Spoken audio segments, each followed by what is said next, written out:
1% of every child born has congenital heart disease, and many of them will require one form of surgery or the other. At the moment, open heart surgery is still at its babyhood stage in Nigeria.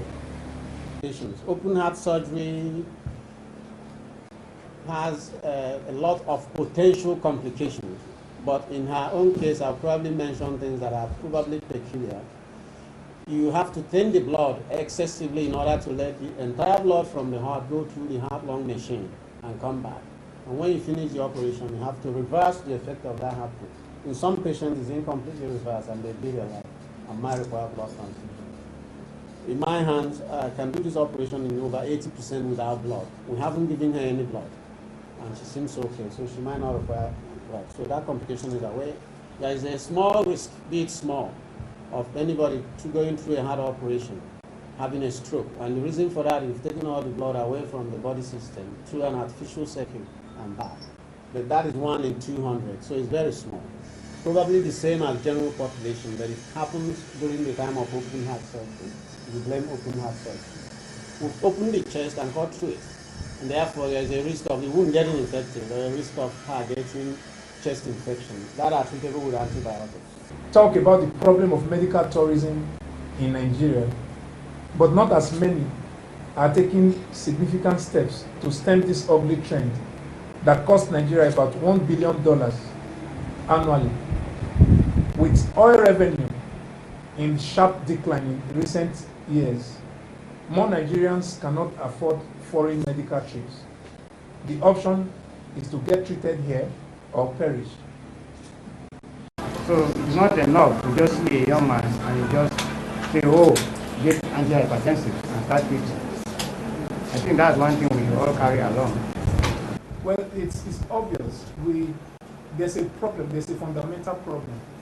I was discussing just before this press conference how that if anything is gone wrong here, within that hour it's sorted out.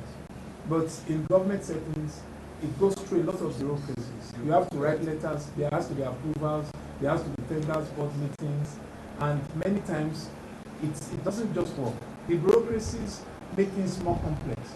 But in a private setting where the goal is clear and not too many people are involved in decision making, it makes faster. And then listening to what Dr. Nze will say, 10 years is a long time to make plan to replace some of the business. But in those places we are talking about, in 2-3 years, sometimes the machines are done. So I think that we stand a good chance of making this sustainable.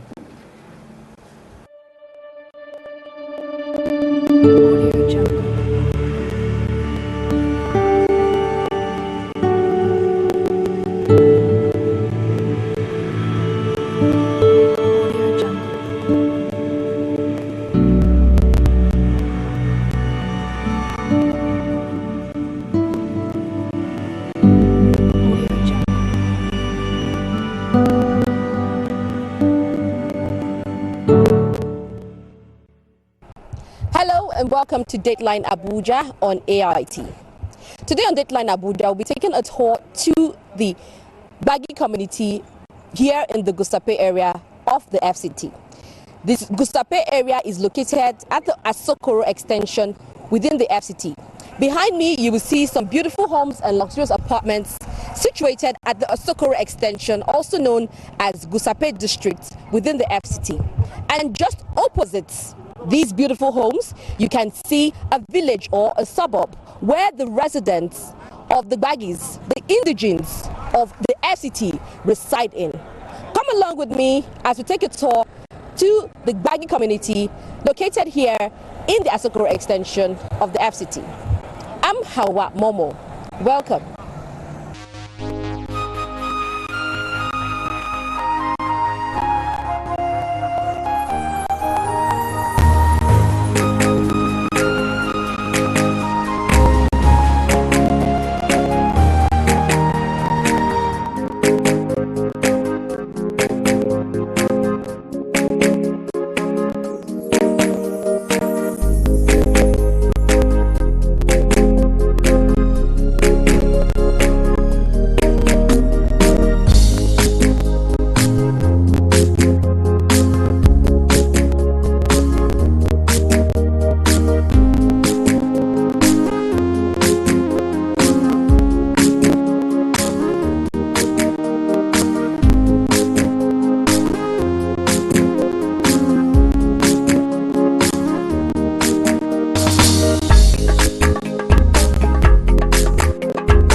Asoko extension you are seeing here.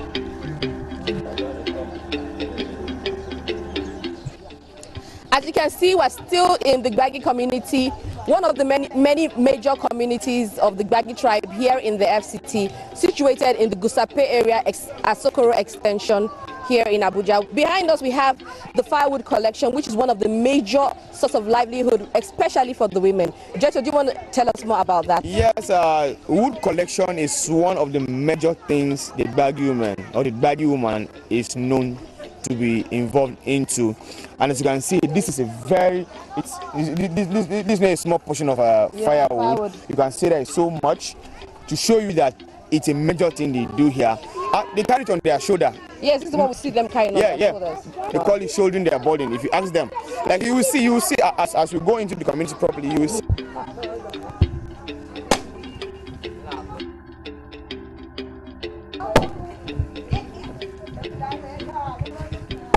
Just what do you call this in your community? We call it Shwansa.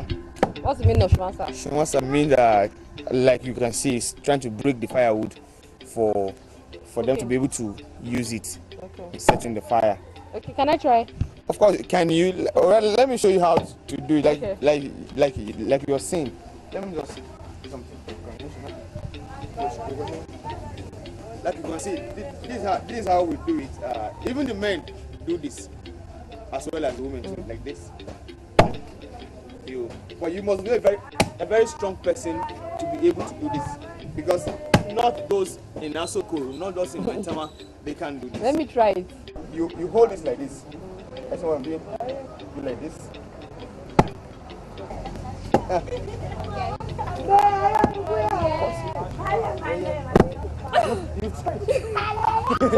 As you can see, this is the traditional outfits that the women are tying. It's the main outfit for the traditional women. It's called the Jesenda of the Gbagyi tribe. Jesenda. Jesenda. Yes. Okay. Okay. So can you tell us what the Mama? Can you tell us Jesenda?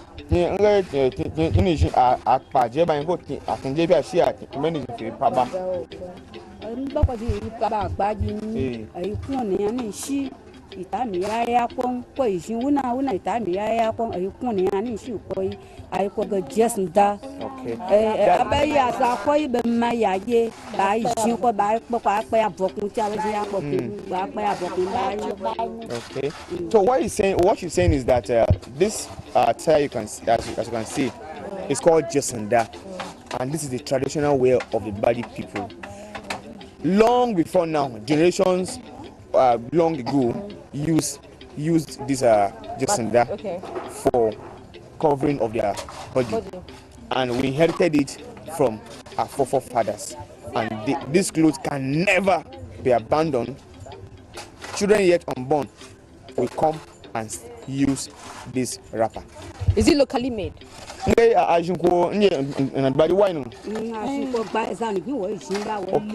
Okay, that these clothes are locally made, locally prepared.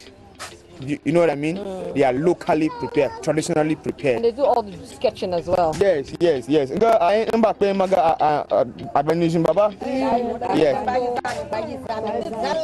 that as you can see, this is a Gbagyi woman with a child on her back, with loads on her shoulder, to portray that this is a Gbagyi person. And with this right up too. What does this mean?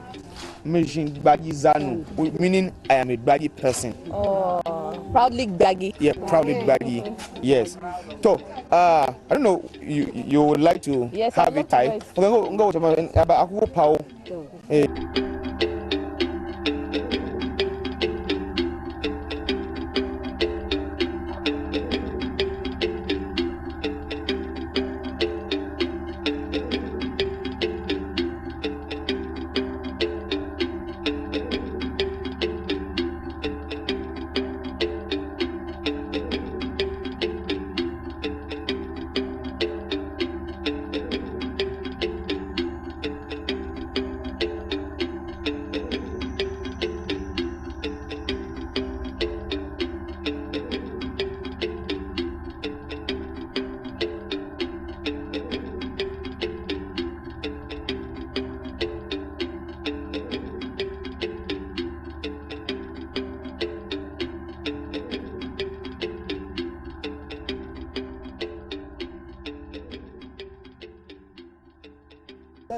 As you can see, a me measuring Gbagyi Zanu.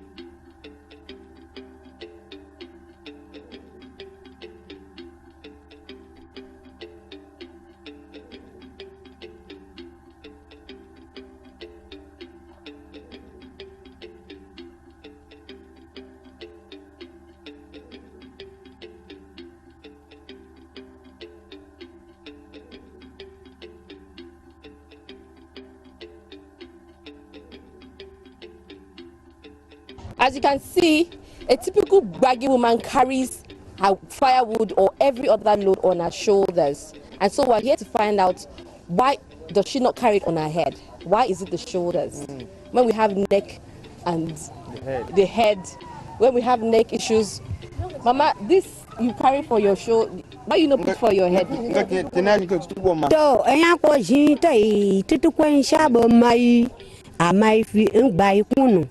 Itami ya tu aya tu kong ya wa mai bai mai ya yin ko bai mai bai wige yi je ba ba pe aya ngwapa okonu yi kakpe ngwapa itami ya pe na tu kong. Okay, what she's saying is that she inherited all the Gbagyi women who carry loads on their shoulder, inherited it from their forefathers, from their grandmothers. They were born seeing their mothers doing this, so it's a cultural thing. They can't stop it. You understand? This is what they are known for. Don't they have neck problems, you know? Because I just tried to carry it now and it was very heavy. But that's not young. Boy, she ati ya kwa ye ala garkinu. Iba ku yan sigarki ye na wapa. Boy, le zaria iba jin ala kefi ya zakwe ba ala kefi na pita ba paka na wapa. Ba ku sike na wapa bata san yar ma ba shi. That a typical Gbagyi woman can carry this to Gariki village with this, no matter how heavy the load. She can carry this thing to Zaria, because that is where people are related to. So they carry this load even from Abuja here to Zaria, with on their foot, not car, with these things on their shoulder. So now I'm asking, doesn't it pain their joints? Look, like she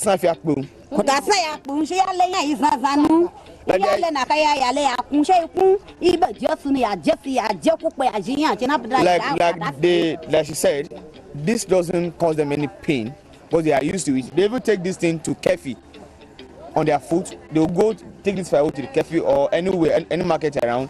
They will sell it, and if there are other things they need to buy from the market, they will buy them and also put them on this hut and then bring it back to the village.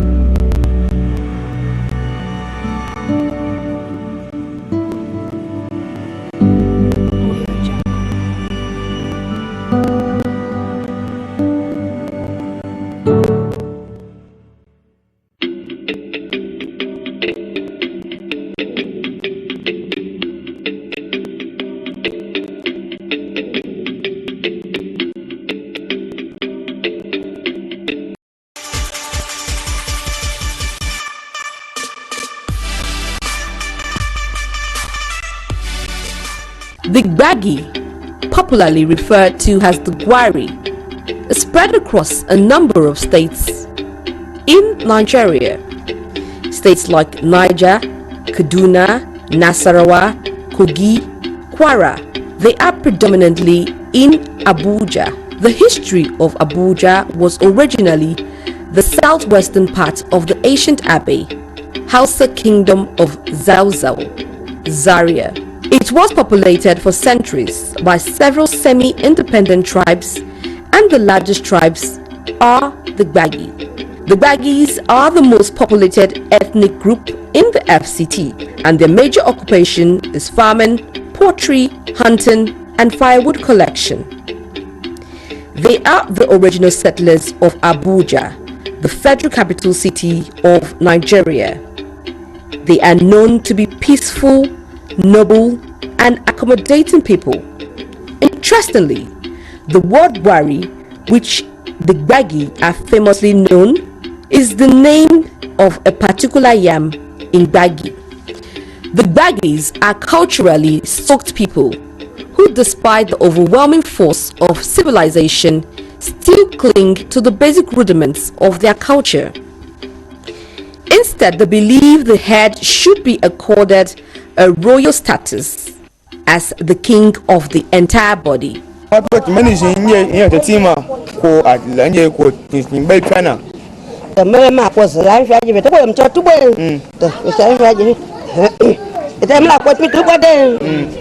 not heavy. Okay. And no matter how heavy this is, she's used to it and she can carry it as long as she wants. She can take this water on her shoulder to Garki and come back. So they refuse or forbid carrying anything on their head, instead using their shoulders. The Gbagyi initial habitat was the mountaintop, and they had 8 kings crowned to rule over them. Civilization forced them to come down and spread across the various states.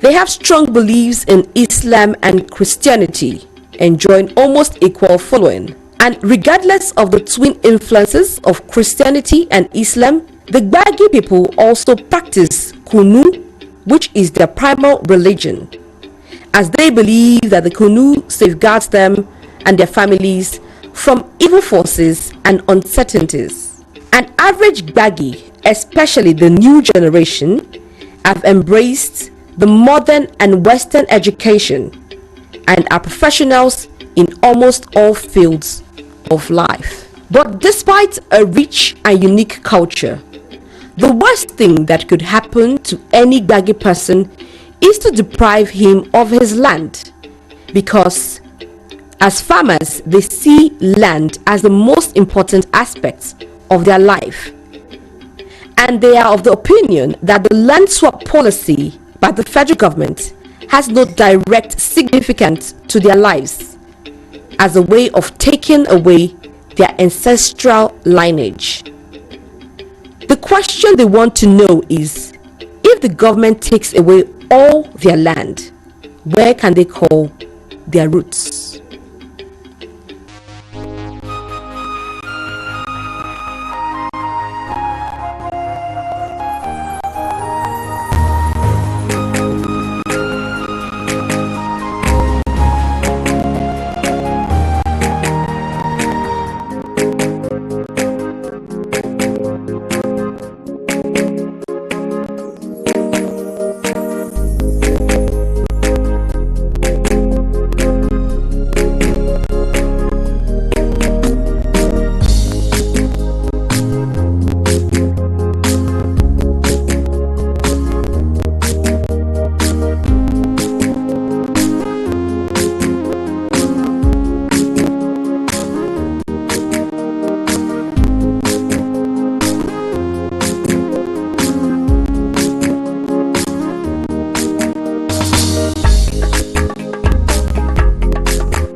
Making this food and this happens, it means our ancestors has taken their part, so we can go ahead and eat and nothing will happen to you.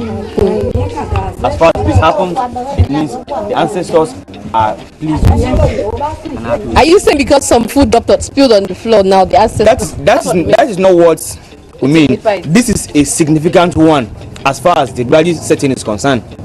Ordinarily, this amount of simo or whatever I call it, or this shopo doesn't just drop like that. So that means we are welcome to this. You are welcome to this land. Okay. And no evil can before you hear. Okay. You can test this. This is osange. You can wash your hand here. Let me help you. No, don't. Okay, now I'm trying the osange and the local soup. What's the name of the soup? Lalaji. The lalaji and the osange. Osange and the lalagi. Lalaji yes. And osange.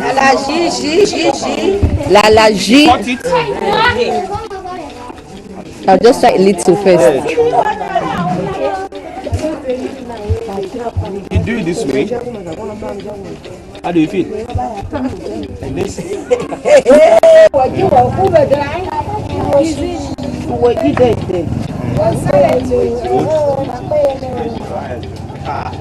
Like this?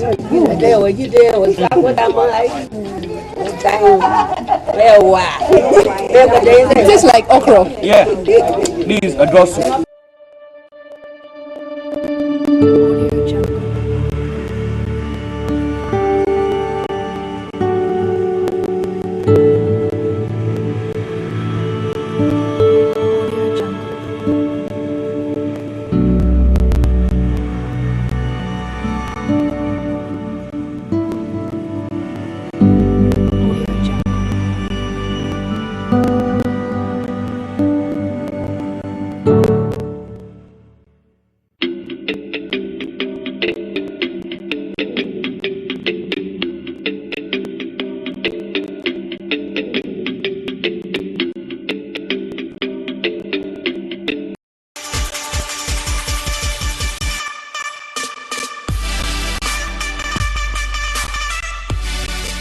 What we want government to do for us is that, we don't have water for drinks, and we don't have any school for this community. So we appeal to government so that they should bring something like a secondary school in this community, and also we need government to give our youth work so that we get work to do, because our youth we don't have anything doing, so we don't have anything. So we need government to give us the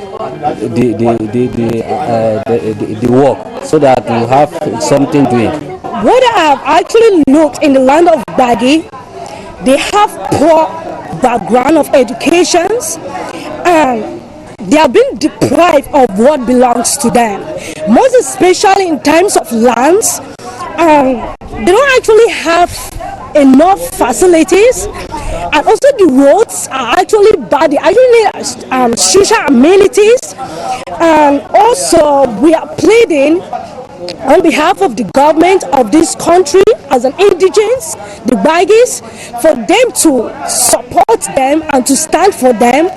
So we are calling on the government to do something for them, because as an indigent of this community, we actually need a great support, because people from foreign people come into our land to take what belongs to us, which is improper. So we're actually requesting, or we want the government to do something concerning the land of the Gbagyi community. So I plead and I urge that our request will be granted.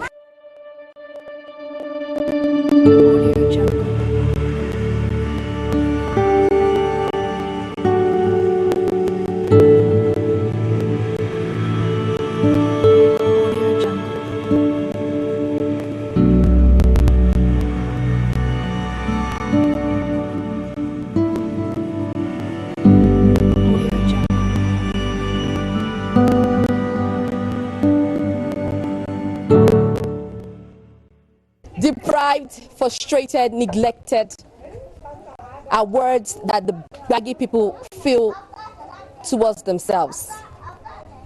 They cry to the federal government to give them a fair share of their land, decent living, basic amenities, and education for the children. These are the future leaders of tomorrow, and someday they will take what rightly belongs to them. Ponder on that. Till I come your way, same time, same station. I'm Hawa Momo. Bye for now.